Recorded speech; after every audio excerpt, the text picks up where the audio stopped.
चलिए स्टार्ट करते हैं हम लोग पहले सवाल से। पहला सवाल अलजेब्रा का सवाल है। कह रहा है a प्लस बी प्लस सी बराबर 6 दिया हुआ है, ठीक है। और उसके बाद A square plus B square plus C square 14 दिया हुआ है। ए बी बी सी सी ए दिया हुआ है। A cube plus B cube plus C cube minus 3 A B C निकालना है। हमें पता है इसका formula a plus B plus C into A square plus B square plus C square minus A B plus B C plus C. इसी formula पर ये set है। a plus B plus C 6 हो जाएगा, A square plus B square plus C square 14 minus A B B C सी कितना होगा 11। 6 गुणे 14 में से 11 जाएगा 3, तो 6 तिया कितना हो जाएगा 18। इस सवाल का आंसर हो जाएगा। इसी पुस्तक पर मुद्रित मूल्य 942 रुपया है, तो एक प्रति के लिए पेपर की लागत मूल्य क्या होगा। आप जान रहे हैं कि यहाँ पर जो पेपर की लागत 15% है, लेकिन ये जो दिया हुआ है 942 रुपया, पुस्तक की मुद्रित मूल्य अगर इतना है तो लागत मूल्य इससे 15%, जो लागत मूल्य है ना वो मुद्रित मूल्य से 15% अधिक है। इसका मतलब जो 942 दिया हुआ है मेरा, ये 15% अधिक का मान है, यानी 115 का मान है ना। लागत मूल्य निकालने के लिए पहले 100 का मान निकालना पड़ेगा।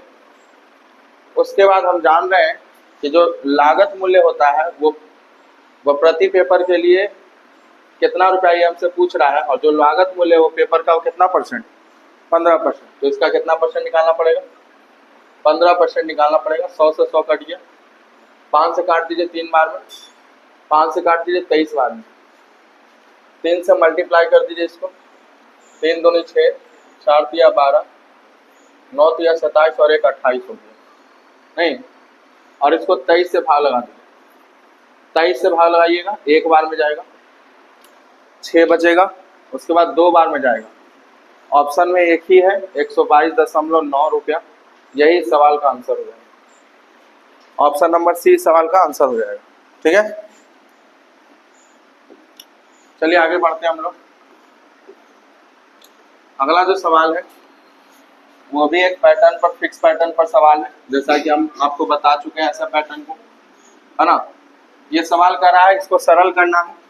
आप देख पा रहे हैं ये ए क्यूब है प्लस बी क्यूब बटा में है A square minus A B plus B. ये जो पैटर्न है ये किसका पैटर्न है, तो ये डायरेक्ट जो होता है वो क्या होता है ए प्लस बी, इस सवाल का आंसर होता है। बस जोड़ देना होता है, जहाँ पर ए मेरा 762 है, इसमें बी यानी 616 जोड़ देंगे तो 1078 हमको मिलेगा, यानी ऑप्शन नंबर सी सवाल का सही आंसर हो जाएगा। नेक्स्ट क्वेश्चन दीजिए, देखिएगा।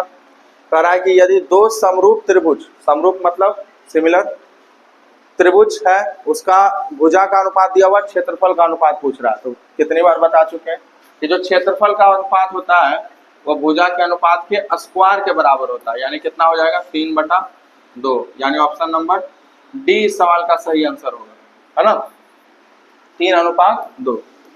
नेक्स्ट देखिए, कह रहा है 2, 5, 6 का चतुर्थ अनुपात, चतुर्थ अनुपात यानी डी बराबर क्या होता है BC/A, और इसके चतुर्थ अनुपात का अनुपात पूछ रहा है। तो पहला का चतुर्थ अनुपात कितना हो जाएगा, तो बोलेंगे BC, बी मेरा क्या हो जाएगा 6×5 = 30, को 2 से भाग लगाएंगे कितना आएगा 15, ये पहले वाला का आ गया। दूसरा वाला का क्या आ जाएगा, तो बोलेंगे 8×9 = 72 को 6 से भाग लगाएंगे तो कितना होगा 12, एक कट जाएगा, 3×5 = 15, 3×4 = 12, यानी ऑप्शन नंबर क्या आ जाएगा डी इस सवाल का सही आंसर हो जाएगा, है ना। तो यहाँ पर चतुर्थानुपात दोनों का निकाल के दोनों का रेशियो निकाल देना था, है ना। आगे बढ़िए।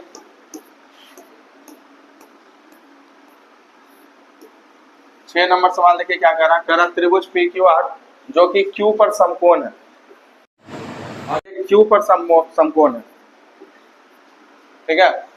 समकोण मतलब 90 डिग्री बना रहा है। cot P √3 है, तो कितना cot का कितना डिग्री का मान √3 होता है, तो आपको पता है cot 30 होता है, इसका मतलब ये 30 है, तो इसका मतलब ये कितना होगा 60।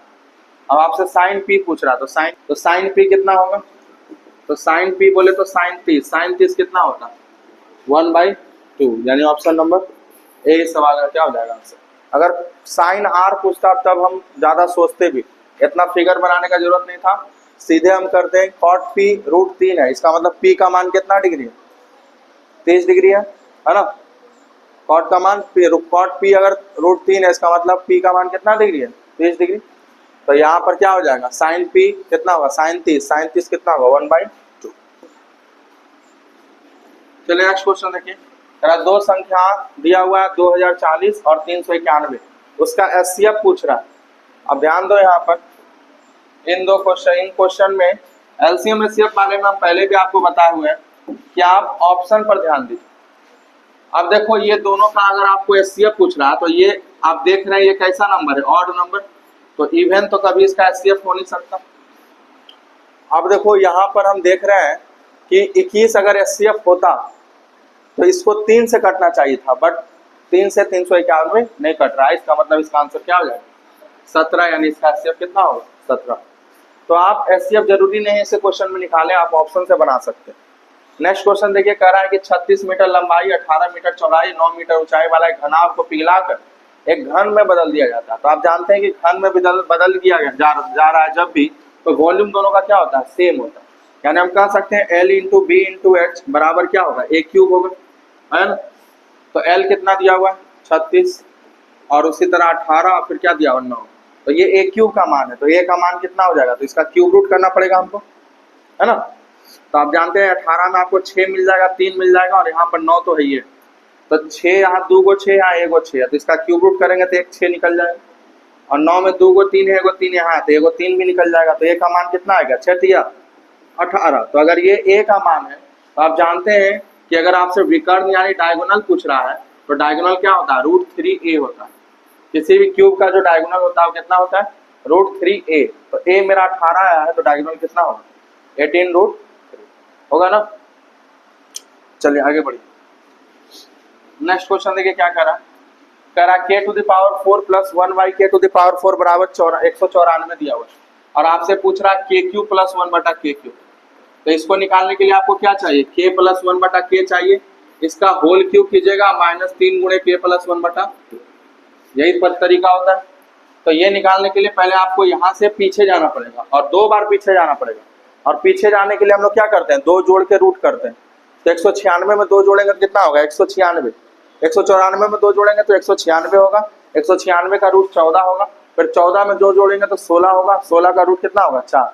तो यानी ये 4 आ जाएगा, 4 का क्यूब और -3 × 4, तो 4 का क्यूब 64 में से 12 गया, कितना आएगा, 52, यानी ऑप्शन नंबर सी इस सवाल का सही आंसर होगा। 2 बार पीछे क्यों गए, क्योंकि पावर 4 था, इसलिए 2 बार पीछे गए। नेक्स्ट क्वेश्चन देखिए क्या कह रहा है, एक व्यक्ति यात्रा पर 1/x किलोमीटर प्रति घंटा की चाल से चलता है और 1/1² किलोमीटर प्रति घंटा की चाल से वापस लौटता है, तो उसका एवरेज स्पीड पूछ रहा है।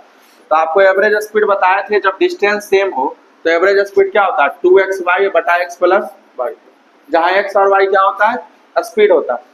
तो यहाँ पर 2xy, तो x जाने का चाल कितना है, 1/x, और आने का चाल कितना है, 1/x², अब बटा में x + y, यानी 1/x + 1/x²। तो यहाँ सॉल्व करोगे तो 2 पर ऊपर में क्या आएगा, 2/x³, और यहाँ सॉल्व कीजिएगा तो एलसीएम x² हो जाएगा। तो यहाँ क्या बचेगा, x + 1, ठीक है। ये ऊपर चला जाएगा यहाँ पर, और ये यहाँ मल्टीप्लाई हो जाएगा, तो 2 × x² और बटा में x³ और नीचे में क्या होगा, x + 1, ये कट जाएगा x बार में। तो मेरा आंसर कितना आ जाएगा, 2 और बटे में x² और प्लस कितना, x, यानी ऑप्शन नंबर ए इस सवाल का सही आंसर, ठीक है। चलिए आगे बढ़िए, सिंपल सा फॉर्मूला है, अगर आपको 2 स्पीड दिया हुआ है, जाने का आने का, या फिर आधा दूरी तय करने का, यानी एक सिंपल सी बात यही याद रखिए कि अगर डिस्टेंस सेम है तो एवरेज स्पीड अगर पूछे तो 2xy/x +, ठीक है, ये बता चुके हम क्लास में बताए हुए हैं। नेक्स्ट क्वेश्चन देखिएगा,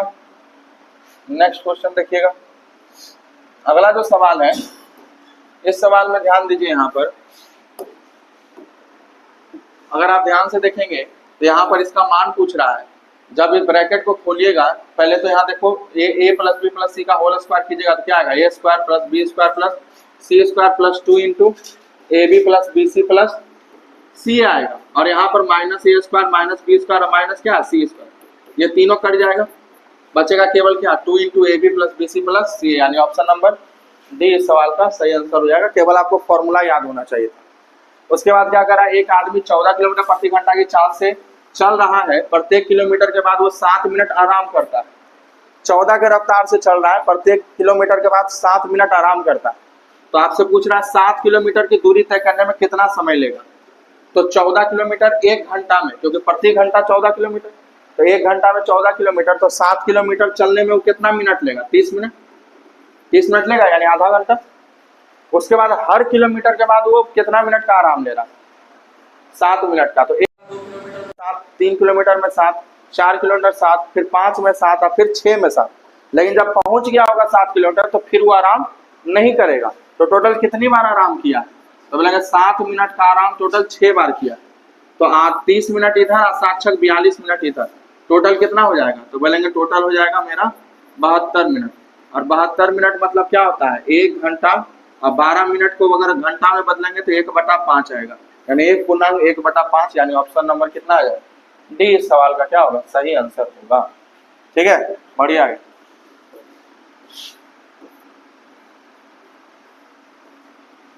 अगला जो है एक तालिका दिया हुआ, कह रहा 2014-2012 में सभी कंपनियों में नौकरी पाने वाले छात्रों की संख्या के बीच का अंतर क्या होगा। तो देखिएगा ध्यान से, यहाँ पर कौन कौन साल देखना है आपको, 2014 2012 देखना है। 2014 में जोड़िए सबको, 8 8 16, 16 4 20, 4 24, 7 3 27 के साथ हाथ में बच गया 2, और 11 और 7 कितना 18, 18 2 20, ये वाला जोड़ दिया 20 पैंचा वाला, 20 और 13 कितना हो जाएगा 33, 33 और 10 43 और 3 46, 46 और 20 जोड़ दीजिए ऐसे, 46 और 20 66 में एक कम करेंगे तो कितना आएगा 65, यानी 65.7। अब यहाँ पर ये आप जोड़े किसका 2014 का, अब 2012 का जोड़ते हैं। तो 8 दूनी 16, 17 4 21, 21 और 8 29, 29 और 30 5 35, हाथ में बच गया 3। उसके बाद जोड़िए 9 3 12, 12 दूनी 24, 24 और 2 26, 26 और 10 36, 36 और 9 45, 45 और 12 कितना होगा 57। तो 57.5 और 65.7, इन दोनों के बीच का डिफरेंस निकालेंगे तो कितना आएगा 5 3 8, यानी 8.2। और 8.2 को ये क्या चीज में था, ये किस चीज में था, 1000 में था। तो 1000 से मल्टीप्लाई करोगे तो कितना आएगा 8200 आएगा, यानी ऑप्शन नंबर क्या हो जाएगा, बी इस सवाल का आंसर हो जाएगा। केवल जोड़ के दोनों के बीच का क्या निकाल लेना था, अंतर निकालना था, और कुछ नहीं था इसमें। नेक्स्ट क्वेश्चन देखिए क्या कह रहा है कि cos x बराबर -1/2 है, तो x तीसरे चतुर्थांश में, थर्ड क्वाड्रेंट में, x किस में है, थर्ड क्वाड्रेंट में, तो tan x पूछ रहा है। अब आप जानते हैं कि थर्ड क्वाड्रेंट में क्या होता है, all student to career helpline आपको बताए थे। तो ऑल, पहला में ऑल, दूसरा में क्या हो लगा S for sine positive cosec positive, तीसरा में tan पॉजिटिव। तो tan पॉजिटिव होता है, तीसरा में कौन पॉजिटिव होता है, tan पॉजिटिव होता है। यहाँ पर -1/2 है, इसका मतलब cos निगेटिव हुआ है, क्यों, क्योंकि ये किसमें, कौन से चतुर्थांश में था, तीसरे में, और तीसरे में cos तो निगेटिव ही होता है। तो अब 1/2 किसका होता है, cos कितना डिग्री का वैल्यू होता है, तो बोलेंगे cos 60 का वैल्यू क्या होता है 1/2। तो tan 60 का वैल्यू कितना हो जाएगा √3, और पॉजिटिव होगा, क्यों, क्योंकि tan पॉजिटिव होता है थर्ड क्वाड्रेंट में। तो मेरा ऑप्शन नंबर क्या हो जाएगा, बी, यानी √3 इस सवाल का सही आंसर हो जाएगा। नेक्स्ट क्वेश्चन देखिए 15 नंबर, करा एक मेज 3000 रुपये में खरीदी गई और उसको 3200 में बेच दिया गया, तो लाभ या हानि ज्ञात करना है। तो सीधे दिख रहा है 3000 में खरीदे, 3200 में बेच दिए, तो कितना का लाभ हो गया हमको, 3000 में खरीदे और 3200 में बेच दिए, कितना का लाभ हुआ, 200 का लाभ हुआ, है ना। अगला सवाल देखिएगा, अगला सवाल कह रहा है एक व्यक्ति पहले वर्ष 5% की वार्षिक साधारण ब्याज की ऋण लिया, दूसरे वर्ष आगे के प्रत्येक वर्ष में 0.5% साधारण ब्याज की वृद्धि की जाती है। तो कह रहा 4 वर्ष के बाद ऋण को पूरा तरह से चुकाने के लिए ब्याज के रूप में उसको कितना भुगतान करना पड़ेगा। तो सिंपल सा सवाल है, पहला साल अगर उसको 5% देना होगा तो अगला उसको कितना देना होगा 5.5, फिर उसको देना होगा 6, तो अगला कितना देना होगा 6.5, यही ना 4 साल होगा। तो टोटल कितना हो गया, 6 3 18, 18 5 23%। इसको कितना देना पड़ेगा, टोटल 23% देना पड़ेगा। किसका 23% देना पड़ेगा, 23% का। हमको पूरा उधार पूछ रहा है, तो उधार अपने आप में कितना परसेंट रहा होगा, 100% रहा होगा। परसेंट से परसेंट कट गया 2 बार में, 200 बार में, तो टोटल कितना उधार रहा होगा, 20,000 रुपया उधार रहा होगा। यानी ऑप्शन नंबर क्या हो जाएगा, ए इस सवाल का सही आंसर। नेक्स्ट क्वेश्चन देखिए क्या कह रहा है, एक थैले में 2 3 और 5 के अनुपात में, 2 3 और 5 के अनुपात में किस तरह के सिक्के हैं, तो 50 पैसे, 25 पैसे और कौन 20 पैसे के सिक्के हैं, ठीक है, जिनकी कुल राशि 550 है। तो आपको हम बता चुके हैं, कितनी बार बताएंगे कि ये जो आपको दिया हुआ रहेगा ना, संख्या का रेशियो दिया हुआ रहेगा, और आपसे दिया हुआ जो वैल्यू दिया हुआ रहेगा 550, ये राशि रहेगा टोटल। तो आपको राशि का अनुपात निकालना पड़ेगा, यानी मूल्य का अनुपात निकालना पड़ेगा। तो मूल्य का अनुपात कैसे निकलेगा, 50 पैसा वाला 2 गो सिक्का है, तो इसका मूल्य कितना पड़ेगा 1, और इसका कितना पड़ेगा 75 पैसा, ये 1 पड़ेगा 1 रुपया, क्योंकि 50 पैसा वाला 2 सिक्का मिलकर कितना बनाएगा 1 रुपया, 25 पैसा वाला 3 सिक्का मिलकर 75 पैसा बनाएगा, और 20 पैसा वाला 5 को मिलकर ये भी कितना बनाएगा 1 रुपया। तो टोटल कितना हो गया 1 1 2, यानी 2 रुपया 75 पैसा का मान जो दिया हुआ है कितना दिया हुआ 550। तो 50 पैसे के सिक्के और 20 पैसे के सिक्कों की संख्या का बीच का अंतर पूछ रहा है। अच्छा, धन का अंतर, यानी 50 और 20 के बीच धन का अंतर। अरे भाई ये तो 1 है, ये भी क्या है 1, तो इसको तो बनाने का जरूरत ही नहीं था, यही देख लेते कि ये धन 1 है, ये भी धन क्या है 1 है ना, इतना कुछ नहीं करना है। अगर दोनों का अंतर देखे तो कितना का 0 का, तो अंतर तो ऐसे भी कितना रुपया का होगा 0 का होगा, अपना करने का जरूरत नहीं। नेक्स्ट बढ़िए आगे 18 नंबर देखिए, कह रहा है कि जिसकी भुजाएं क्रमशः, किसकी भुजाएं, अच्छा जिसकी भुजाएं क्रमशः इतना इतना इतना हो, ऐसे त्रिभुज एबीसी की परिगत वृत्त की त्रिज्या बताना है। यानी कि एक वृत्त है जिसकी भुजाएं कितनी है 16 30 और 34। आप देख पा रहे हैं ये ट्रिपलेट होता है, 16 30 34 क्या होता है, ट्रिपलेट होता है ना, नहीं होता है 16 30 34। अब इस पर परिगत, परिगत मतलब क्या, बाहर से एक वृत्त बना, तो इसका क्या पूछ रहा है त्रिज्या। तो आप जानते हैं परिगत वृत्त की त्रिज्या क्या होता है, इसका आधा होता है, 34 का आधा कितना हो जाएगा 17 सेंटी या 17 यूनिट जो भी है। कभी भी राइट एंगल ट्रायंगल बने, उस पर परिगत वृत्त बने, परिवृत्त, और उसकी त्रिज्या पूछे तो कर्ण का क्या हो जाता है आधा, यानी हाइपोटेनस का आधा, याद रखिए। नेक्स्ट क्वेश्चन देखिए, अगला सवाल कह रहा है 12 पुरुष और 16 लड़के एक कार्य को 5 दिन में कर सकते हैं, जबकि 13 पुरुष और 24 लड़के उस कार्य को 4 दिन में कर सकते हैं। 29 पुरुष और 22 लड़के उस कार्य को कितने दिन में करेंगे। तो 12 मेन है और 16 लड़के हैं, यानी 16 बॉय हैं, किसी काम को कितने दिन में कर रहे हैं 5 दिन में, यानी कि पूरा काम निकल जाएगा ऐसे।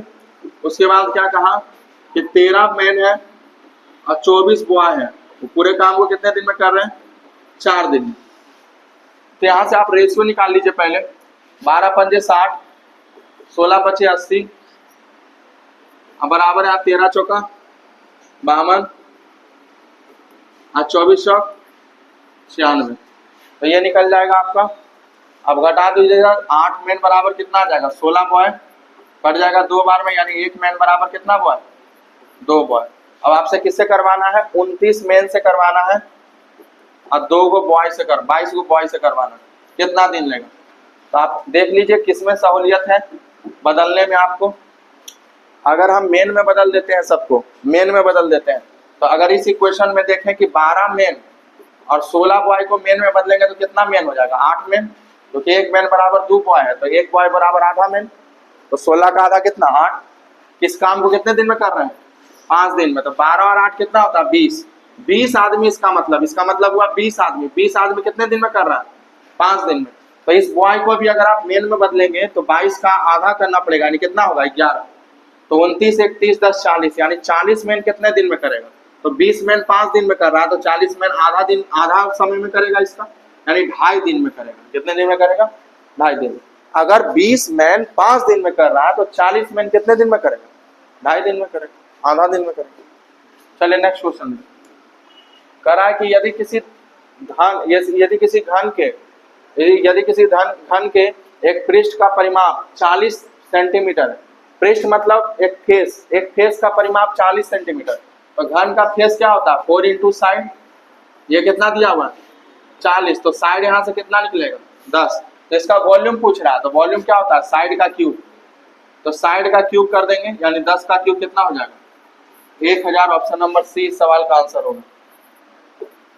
नेक्स्ट क्वेश्चन देखिएगा, करा सार्थक और मोहन एक समारोह के लिए एक कमरे को सजाने में काम सौंपा गया, तो सार्थक पूरे कमरे को 12 दिन में सजा सकता है, सार्थक को पूरे कमरे को 12 दिन में सजा सकता है, जबकि मोहन पूरे कमरे को 15 दिन में सजा सकता है। ठीक है, वो एक साथ काम करते हैं तो कितने दिन में काम पूरा हो जाएगा, एक साथ काम करते हैं आपको पता है, ठीक है, तो कितने दिन में काम पूरा हो जाएगा ये पूछ रहा है ना। तो आप काम मान लीजिए या तो वो वाला ट्रिक से बना लीजिए, तो कितना हो जाएगा बटा 9, 9 से भाग दीजिएगा, तो 9 से भाग दीजिए तो 9 छक 54, 6 दशमलव क्या हो जाएगा 6 7, यानी ऑप्शन नंबर डी इस सवाल का सही आंसर हो जाएगा। ठीक है, चलिए आगे बढ़िए। आप इसको ऐसे ही बना सकते थे जो हम आपको तरीका बताए थे, क्या यहाँ पर 12 दिन में कर सकता है, ये 15 दिन में कर सकता है, तो 12 गुने 15 बटा में 12 प्लस 15, आप ऐसे भी बना सकते थे, आंसर वही आप। अब ये आप देखिए, ये कॉन्सेप्ट समझिएगा, ये कॉन्सेप्ट इंपॉर्टेंट है। कह रहा है A cot theta plus B cosec theta बराबर पी है, और B cot theta plus A cosec theta बराबर क्यू है, तो P square minus Q square क्या होगा। यहाँ पर 3 कॉन्सेप्ट हम आपको बताते हैं, इसके बाद कभी भी अगर आएगा क्वेश्चन तो आप आराम से बना सकते हैं। पहला कॉन्सेप्ट ए साइन थीटा और प्लस बी कॉस थीटा, और नीचे में ए कॉस थीटा माइनस बी, या इसको ऐसे भी आप लिख सकते हैं बी साइन थीटा और माइनस क्या ए कॉस थीटा। ये बराबर में अगर सी दिया हुआ, ये बराबर में अगर डी हुआ दिया हुआ है, तो ये इसका जो रिजल्ट आएगा वो आएगा ए स्क्वायर प्लस बी स्क्वायर बराबर सी स्क्वायर प्लस डी स्क्वायर, यानी साइन कॉस में प्लस में आएगा, याद रखिएगा साइन कॉस में किस में आएगा प्लस में। कैसे, तो कैसे होता है, तो अगर इसको समीकरण 1 बोल दें, इसको समीकरण 2 बोल दें, और दोनों का स्क्वायर करके जोड़ दें, दोनों साइड LHS में और RHS में स्क्वायर करके अगर जोड़ दें, तो ध्यान दीजिएगा ए साइन स्क्वायर थीटा और plus B cos square theta, ठीक है, plus 2ab cos theta sine theta आएगा। उसी तरह इसका स्क्वायर करोगे तो कितना आएगा बी साइन स्क्वायर और प्लस बी, प्लस में क्या हो जाएगा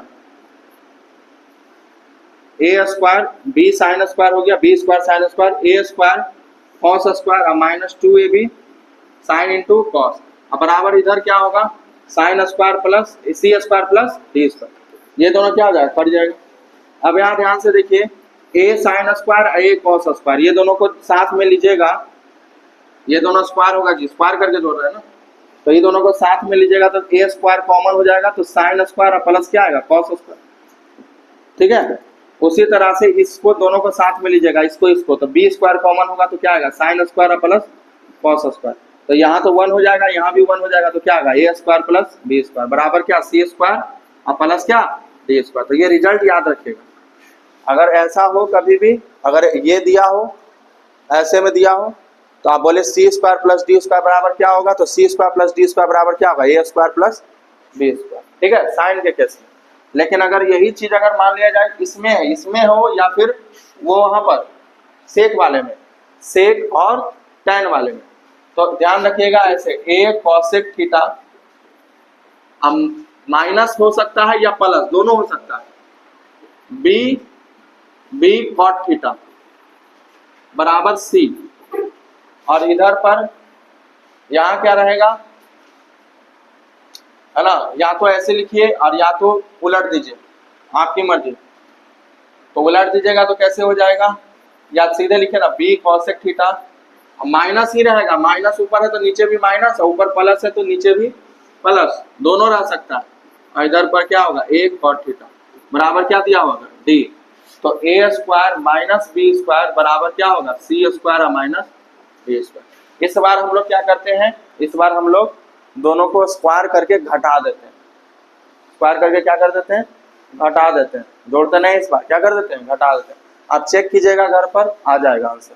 ठीक है, उसके बाद अगर ऐसे रहे ए, ये तो कॉसेक वाला हो गया। अब अगर ऐसे रहे A sec theta minus B tan theta, उसके बाद बी सेक थीटा माइनस क्या ए टेन थीटा बराबर ये सी दिया हो, ये क्या दिया हो डी। और यहाँ प्लस भी हो सकता है, अगर ऊपर प्लस होगा तो नीचे भी क्या होगा प्लस। तो यहाँ भी ध्यान रखिएगा ए स्क्वायर माइनस बी स्क्वायर बराबर क्या होगा सी स्क्वायर माइनस डी स्क्वायर। बात समझ में आ रहा है? तो ये तीन रिजल्ट याद रखिए। अब यहाँ पर ध्यान दीजिए, यहाँ भी वही कहानी है, दोनों तरफ स्क्वायर करके घटाइएगा तो आ जाएगा, है ना। तो स्क्वायर करके नहीं दिया हुआ रहेगा, दिया हुआ रहेगा इसी तरह, वो तो तरीका है निकालने का। अब यहाँ जो दिया हुआ उलट के दिया हुआ है, पहले कॉट दिया हुआ, तो पहले आप इसको सीधा कीजिए, बी कॉसेक थीटा मन में ही सीधा कर लेंगे, बी कॉसेक थीटा प्लस ए कॉट थीटा बराबर क्या दिया हुआ पी। और नीचे में अगर आप देखेंगे तो इसको भी अगर सीधा करें तो क्या है ए कॉसेक थीटा और प्लस क्या बी कॉट थीटा बराबर क्या दिया हुआ क्यू।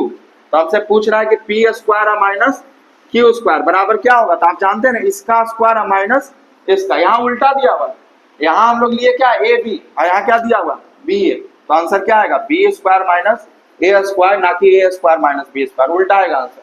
तो आंसर मेरा क्या हो जाएगा बी स्क्वायर माइनस ए स्क्वायर। तो आप इसको याद रखिएगा, है ना, जब भी इस तरह को बस याद रख ध्यान रखिएगा कि उलट के नहीं लिख दे, उलट के लिख दिया होगा तो आंसर भी उलट जाएगा, यानी ए स्क्वायर माइनस बी स्क्वायर की जगह पर क्या हो जाएगा बी स्क्वायर माइनस ए स्क्वायर। तो इस कॉन्सेप्ट को ध्यान में रखिएगा, बड़ा इंपॉर्टेंट कॉन्सेप्ट। चलिए समझ में आ गया, इसको कॉपी कर लेंगे घर जाके। आगे बढ़िए, अगला 23 नंबर देखिए क्या कह रहा है। कह रहा है एक निर्वाचन क्षेत्र में मतदाता सूची में शामिल कुछ लोगों में से 90% ने चुनाव में मत डाले। अब इस तरह का क्वेश्चन जैसे ही आए ना कि 90% फिर 15% अवैध फिर 60% मत जीता, तो आप क्या कीजिए ना, इसको अगर 100 मान के बनाइएगा ना तो बहुत थोड़ा सा प्रॉब्लम हो जाएगा कभी कभी, है ना।